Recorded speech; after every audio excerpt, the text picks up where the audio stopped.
Usisahau kushare, kusubscribe na kulike.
alipopaa alipoalika wanafunzi wake katika Injili, nendeni duniani kote kuwafanya watu wote kuwa wanafunzi wangu. Sote tunaalikwa tuwe mitume katika kanisa, kutangaza Injili ya Kristo. Namuungamia Mungu Mwenyezi.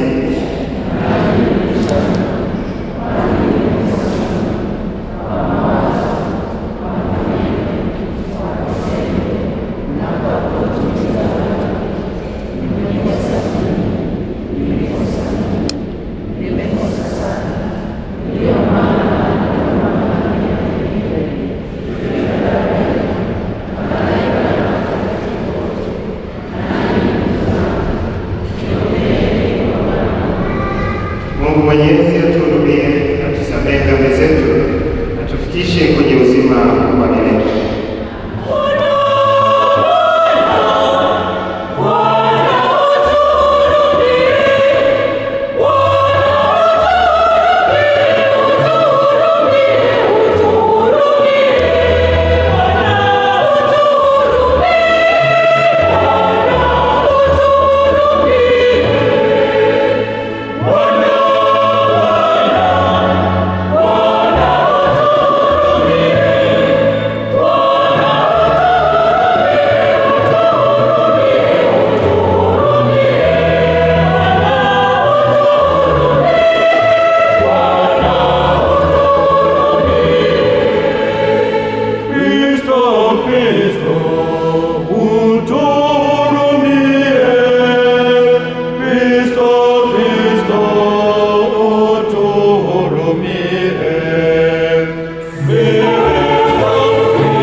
milele na milele.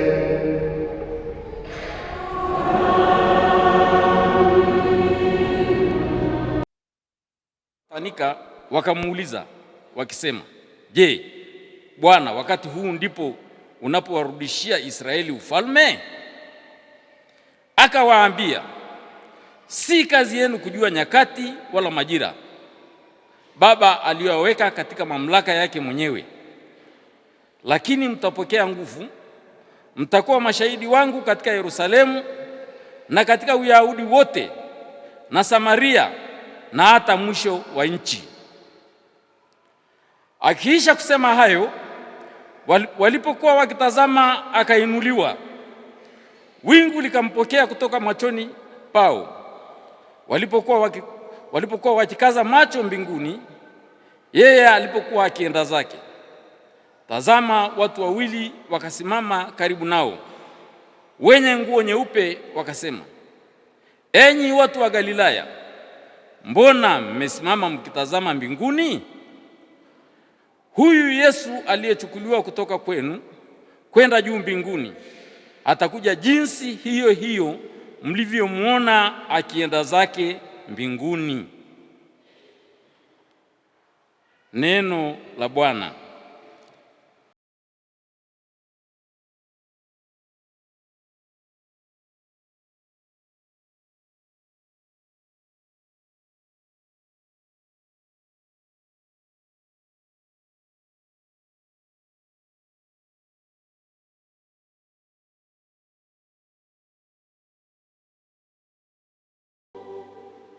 Mungu amepaa kwa kelele za shangwe, Bwana kwa sauti ya baragumu.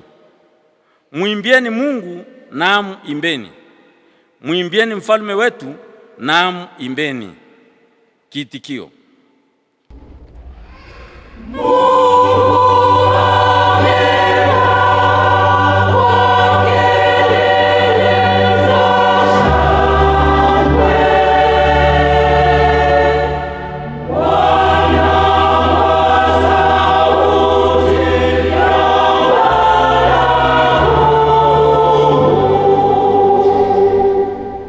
maana Mungu ndiye mfalme wa dunia yote.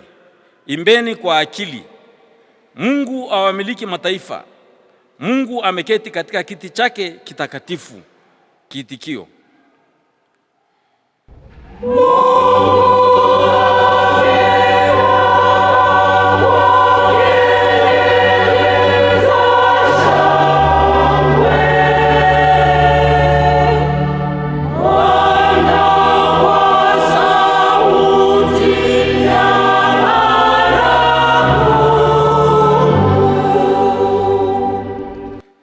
Somo la waraka wa Mtume Paulo kwa Waefeso ni sura ile ya 17, ni sura ile ya kwanza mstari wa 17 hadi wa 23.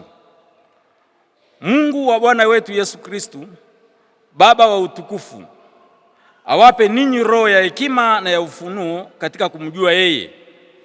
Macho ya mioyo yenu yatiwe nuru, mujue tumaini la mwito wake jinsi lilivyo, na utajiri wa utukufu wa urithi wake katika watakatifu jinsi ulivyo, na ubora wa ukuu wa uweza wake jinsi ulivyo ndani yetu tuaminio jinsi ulivyo, kwa kadri ya utendaji wa nguvu za uweza wake aliyotenda katika Kristu alipomfufua katika wafu, akamweka mkono wake wa kuume katika ulimwengu wa roho, juu sana kuliko ufalme wote na mamlaka na nguvu na usultani na kila jina litajwalo, wala si ulimwengu humu tu, bali katika ule ujao pia. Akavitia vitu vyote chini ya miguu yake, akamweka awe kichwa juu ya vitu vyote kwa ajili ya kanisa, ambalo ndio mwili wake, ukamilifu wake, aliyekamilika kwa vyote katika vyote. Neno la Bwana.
Somo la Injili takatifu ilivyoandikwa na Mathayo.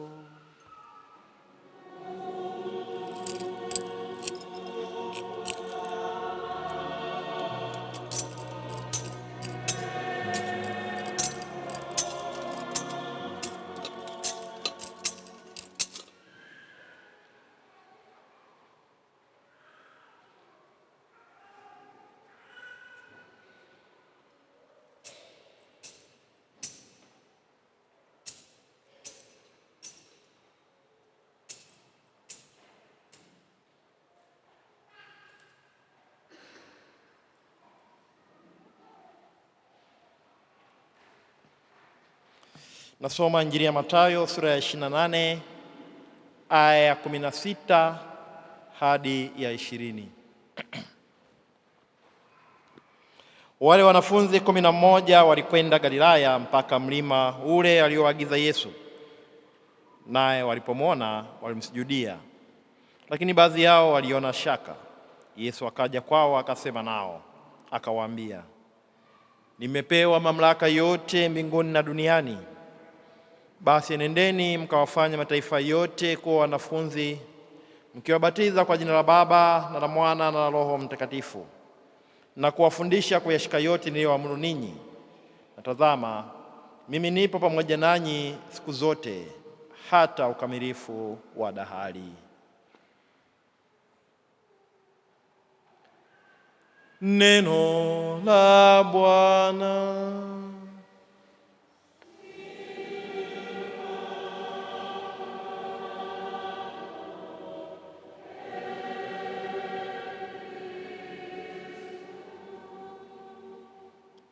Tuketi.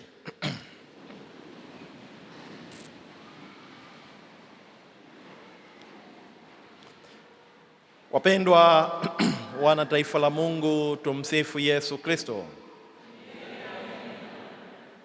Karibuni tutafakari neno la Mungu tunapoadhimisha Dominika hii, Dominika ya kupaa Bwana wetu Yesu Kristo mbinguni.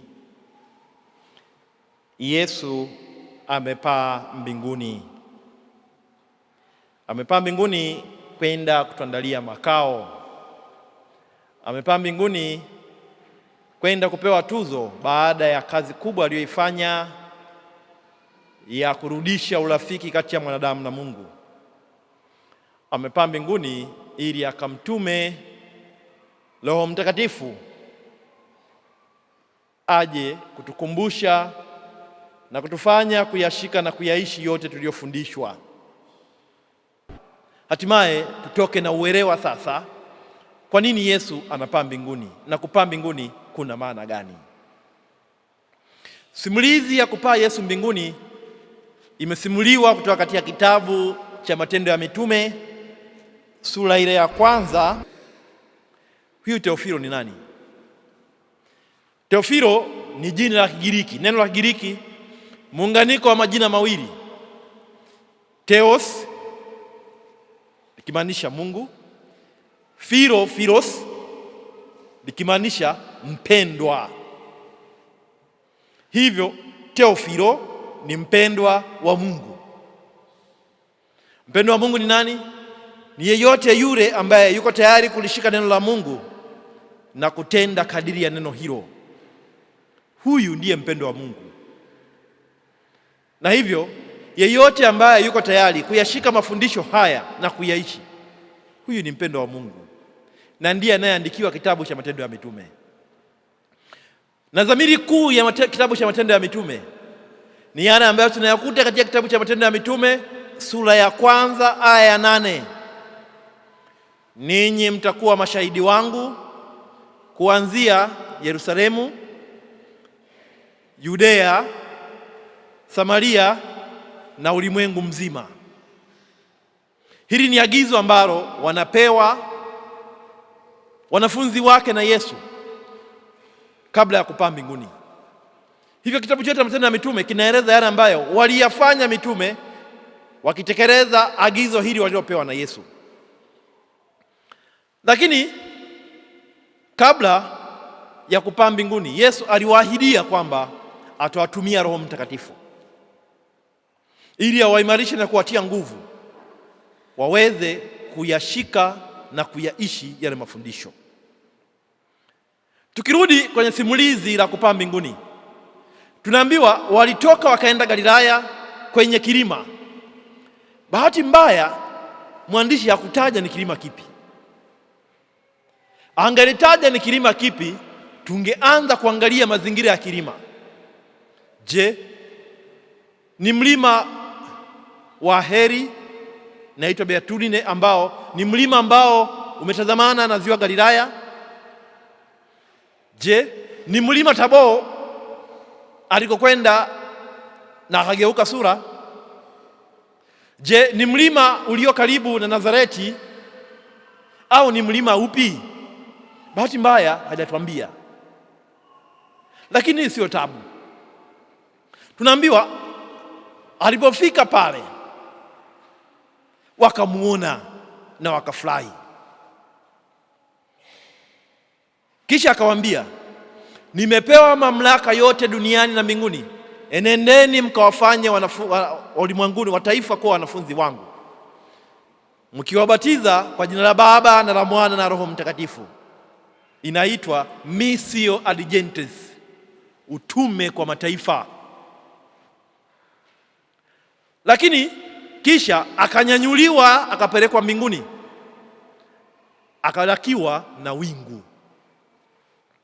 Sasa ili tuelewe zima nzima ya kupaa mbinguni, tujibu maswali yafuatayo. La kwanza, Yesu amepaa mbinguni baada ya siku 40. Je, hizi siku zingine zote tangu alivyofuka mpaka siku ya 40 alikuwa wapi? Swali la pili, Yesu akiwa msalabani kabla ya kukata roho alimwahidia yule mwizi Dismas, hakika utakuwa nami leo hii mahali pema peponi. Kwa hiyo ina maana siku hiyo hakwenda mbinguni au alikwenda baadaye akarudi? Je, leo anapopaa mbinguni mbona hatuoni anakwenda pamoja na Dismas? Dismas kamuacha wapi? Swali lingine, Yesu anapopaa mbinguni analakiwa na mawingu. Je, mawingu ndiyo mbinguni? Mawinguni ndiyo mbinguni? Au mawingu maana yake ni nini? Sasa tukiyajibu hayo, na swali la mwisho ni kwamba Yesu anapaa mbinguni, wanafunzi wake wanamtazama akilakiwa na mawingu, na kisha malaika wanawaambia, enyi watu wa Galilaya, mbona mnatazama juu mbinguni? Hivyo alivyokwenda ndivyo atakavyorudi. Hii kauli maana yake ni nini? Sasa tukiyajibu haya, tutakuwa kwenye nafasi ya kuelewa kupaa mbinguni maana yake ni nini, na kupaa mbinguni kunatudai sisi kufanya nini. Twende pamoja. Yesu anapaa mbinguni baada ya siku 40. Katika lugha ya Biblia 40 maana yake ni matayarisho, muda wa kujiandaa. Hivyo Yesu baada ya ufufuko alipata muda wa kutosha wa kuwaandaa hawa wanafunzi wake kabla ya kuondoka na kuwaacha. Ndiyo maana ya 40 kama ilivyotumika hapa, kujiandaa na kuwajenga hawa ili atakapoondoka wawe tayari kutekeleza kile alichowaambia kufanya. Lakini Yesu anapopaa mbinguni analakiwa na mawingu. Katika lugha ya Biblia wingu linamaanisha uwepo wa Mungu. Ukisoma kitabu cha Kutoka, wana wa Israeli waliposafiri jangwani wakienda katika nchi yao ya ahadi, mchana waliongozwa na wingu, maana yake waliongozwa na Mungu mwenyewe, na usiku waliongozwa na mwali wa moto, uwepo wa mwanga wa Mungu, nuru ya Mungu ambaye ni Mungu mwenyewe. Hivyo wingu linamaanisha ni Mungu mwenyewe. Lakini Yesu anapopaa mbinguni, mbingu si mahali, mbingu ni hali. Hivyo kupaa mbinguni, kwenda mbinguni, maana yake kuingia katika utukufu wa Baba. Hivyo Yesu baada ya ufufuko aliwaandaa wanafunzi wake, kisha akawaacha na kuingia katika utukufu wa Baba. Ndiyo maana ya kupaa mbinguni. Lakini habari ya Dismas, tangu alipofariki Dismas yule mwizi, moja kwa moja alikaribishwa na kuingia katika utukufu wa Baba. Na alipokuwa katika utukufu wa Baba, Yesu aliendelea kuwatokea wanafunzi wake na kuwatia moyo, akiwa katika mwili wa utukufu. Na ndio maana alikuwa hahitaji hata ufunguo, akiwa ndani wanashtukia tu huyu hapa, kwa sababu ukiwa katika mwili wa utukufu uko mahali pote na kwa wakati wote kama Mungu. Hivyo Yesu ameingia katika utukufu wa Baba, na ameingia huko ili moja, kwenda kutuandalia makao. Ndiye msaidizi, Paraklito, Mungu Roho Mtakatifu, ambaye atatukumbusha yote tuliyofundishwa tuweze kuyashika na kuyaishi. Lakini yote haya yanatudai nini? Yote haya yanatudai yale ambayo malaika anawaambia hawa, enyi watu wa Galilaya, mbona mnatazama juu mkimwangalia huko alikoenda? Atakuja vivyo hivyo. Hii maana yake nini? Maana yake ni kwamba dhamiri yetu na lengo letu la kufika mbinguni, lazima tusitazame tu juu mbinguni, tuhangaike kwanza kuitafuta mbingu katika maisha yetu ya hapa duniani. Dhamiri yetu ya kwenda mbinguni ijengwe na msingi wa maisha ya hapa duniani. Tusitamani kwenda kufika mbinguni wakati duniani yaliyotuleta mbinguni hatujayakamilisha. Tuyakamilishe kwanza haya ambayo tumeachiwa kuyafanya duniani, na haya ndiyo yatakayotuwezesha kufika mbinguni. Tuliyoachiwa ni yapi? Ni haya ambayo tumeyakuta kwenye Injili: enendeni ulimwenguni wote mkawafanye mataifa kuwa wanafunzi wangu, mkiwabatiza kwa jina la Baba na la Mwana na Roho Mtakatifu. Ndiyo kazi ya kwanza tuliyoachiwa kufanya. Tukikamilisha hiyo, sasa twaweza kupata kibali cha kwenda huko mbinguni aliko Yesu. Lakini tutayafanyaje mataifa kuwa wanafunzi? Ndugu zanguni, namna nzuri ya kuyafanya mataifa kuwa wanafunzi ni sisi wenyewe na tuishi kiaminifu mafundisho tuliyoachiwa. Tuishi vema na kushika mafundisho tuliyoachiwa na kuyaishi vizuri. Hiyo ndio namna ya kwanza nzuri kabisa ya kuyafanya mataifa kuwa wanafunzi wa Kristo. Amri mpya na amri nawapa, pendaneni.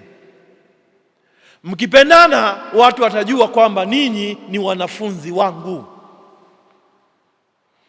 Tukiishi amri za Mungu, tukashika mafundisho na kuyaishi vizuri, hakika tutakuwa tumekamilisha kazi tuliyoachiwa kufanya, ambayo itatustahilisha kwenda kupewa tuzo kwa Mungu.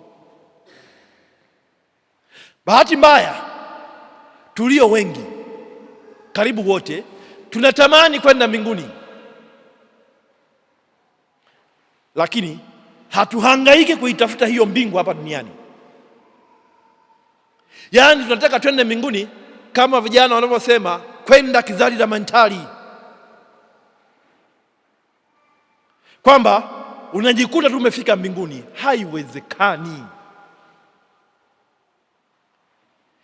Ili ufike mbinguni, lazima njia ya kwenda mbinguni uiandae hapa duniani, uipalilie na kuitengenezea msingi imara utakao kufikisha huko mbinguni. Na ndio maana kila mara, ndugu zangu, huwa nawaambia kwamba maisha ya Ukristo yana pande mbili. Pande ya kwanza ni mahusiano ya moja kwa moja kati ya mwanadamu na Mungu. Haya utayafanya kwa kushika neno la Mungu, kwa kusali, kwa kufunga na kadhalika. Lakini kama haitoshi, mahusiano ya ulalo, mahusiano yako na binadamu wenzako, mahusiano yako na wale wanaokuzunguka, mahusiano yako na binadamu wengine, haya yanakujengea msingi ili uweze kupata nafasi ya kwenda mbinguni. Usihangaike kusali, kufunga novena na kukesha usiku na sali ukimuomba Mungu ukafikiri umemaliza. Ukikicha asubuhi, jirani yako mlango wa pili umsalimii. Unapoteza muda. Usihangaike kumtafuta Mungu ukatenda mambo mengi, lakini ndani ya maisha yako na mahusiano yako na binadamu wengine ni mabaya. Unapoteza muda. Lazima unapomtafuta Mungu katika kuishi amri zake na mengine, angalia pia na mahusiano yako kati ya wewe na binadamu wenzako, kati ya wewe na wanaokuzunguka, kati ya wewe na namna gani unawatendea wengine, na namna gani unaishi katika ulimwengu huu. Ndiyo maana malaika wanatuambia, enyi watu, mbona mnatazama juu mbinguni? Mbona mnahangaika ya mambo ya mbinguni huko, wakati ya duniani hamyafanyi? Mbona mnatamani sana kufika huko mbinguni, wakati mlango wa kwenda huko na njia munayo wenyewe? Mbona hayo hamyashiki? Tusihangaike kumtafuta Mungu mbali sana, tumtafutie kwenye roho zetu, kwenye mioyo yetu. Je, ndani ya mioyo yetu kuna nafasi ya Mungu? Je, kwa maisha yetu na maneno yetu, Mungu kweli anatuongoza kutawala katika yote tunayoyafanya na kuyatenda? Tumwombe Yesu aliyepaa mbinguni. Cha kwanza, atujalie ujasiri na hamu kubwa ya kwenda mbinguni. Atujalie nguvu ya kuitafuta mbingu kwa kufanya yote yanayotuzunguka katika maisha yetu, kutendeana vema, kushika amri za Mungu, kutubu dhambi zetu na kufanya yote ambayo tumeamuru kuyafanya, ili haya atustahilishe siku moja tuweze kufika mbinguni. Kristo amepaa mbinguni kwenda kutuandalia makao. Kwa hiyo tuwe na uhakika tuna makao huko. Amepaa mbinguni kwenda kupewa tuzo ya ushindi, ili nasi tukashinde naye kama yeye alivyokuwa mshindi.